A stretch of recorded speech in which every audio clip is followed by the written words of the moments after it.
people are kind of curious why in Tennessee I've got bison.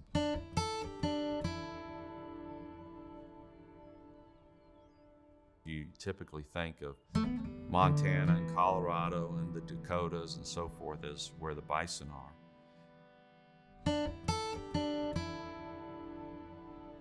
It's just a special thing to interact with such a special animal.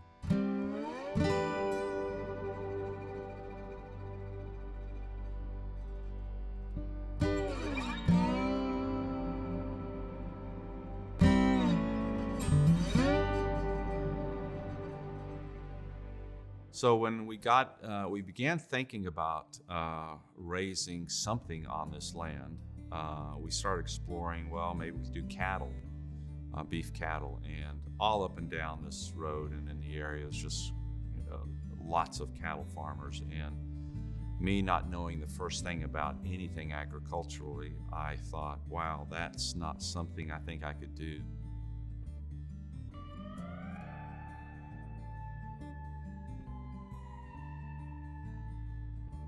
In the process of doing my research, I found a fellow in Chattanooga who had been in the bison business.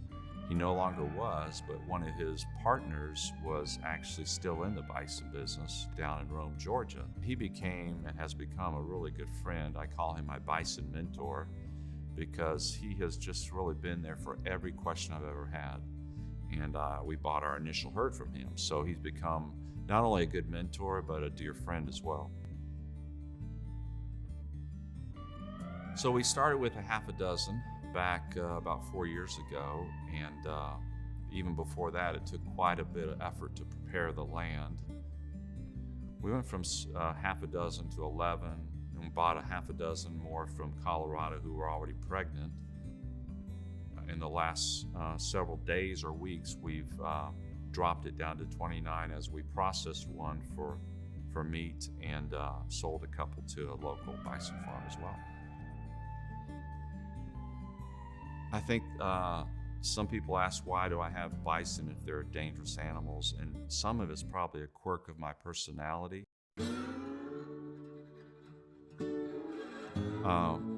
They're unique, they're rare, they're the American's national mammal. And they're part of our history and our heritage, a really incredible part of America's history.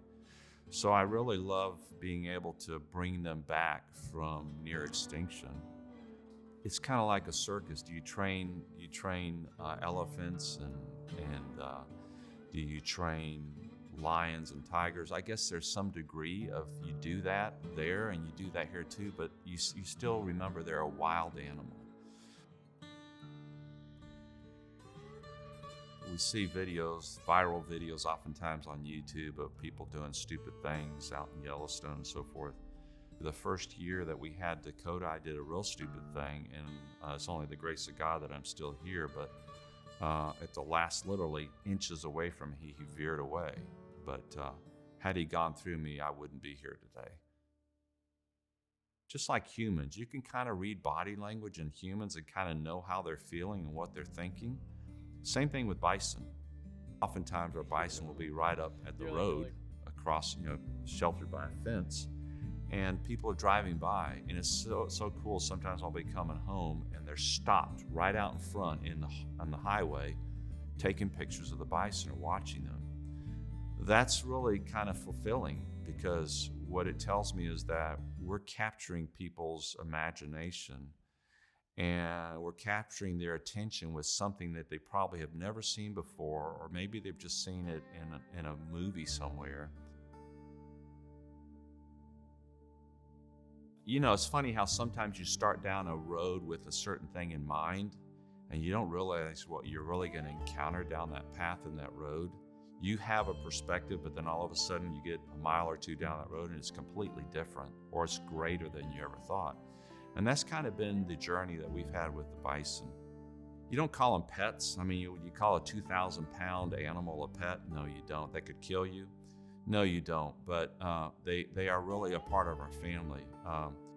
My granddaughter, 3.5 years old, one of her favorite things is to jump on the Polaris with Bops and say, let's go out and see the bison. So we'll go out, open the fence, run out there in the Polaris. My son and his wife and 2 granddaughters live here too on the property. And so their house, like our house, looks out on the bison. So it's an amazing privilege. And we really see it as that. It's a responsibility that we have when we look out and see these animals just parading around and prancing and playing and so forth. There's a lot of lessons I've learned and am still learning from our bison. I was reading recently in Genesis again, the creation passage, and it talks about how God said to rule and subdue, rule and subdue. And then there's passages later about stewarding. And so those 3 words really have been lessons I am learning still, is we're ruling them, but not ruling them in the way that our ancestors did that took them from 50 million to 700. We're not subduing them in that fashion. Okay, we are ruling and subduing. They have to respond to us. We have to control them. But at the end of the day, if we also remember the word steward, if we're stewarding something, then we're responsible to someone else for the care of that, whatever that is. And so it's really a lesson that I'm remembering every day, that it's a heavy responsibility, really, to take care of something that is not yours in a way that you can be comfortable with someone looking over your shoulder and saying, yeah, you're doing a good job.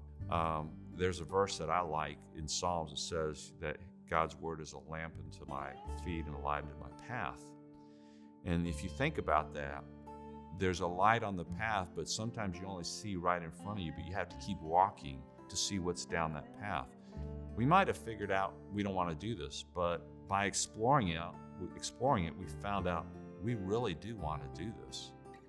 These things, these animals are more than animals. They're a part of our life. They're something that we really love and enjoy, and it's just a tremendous privilege.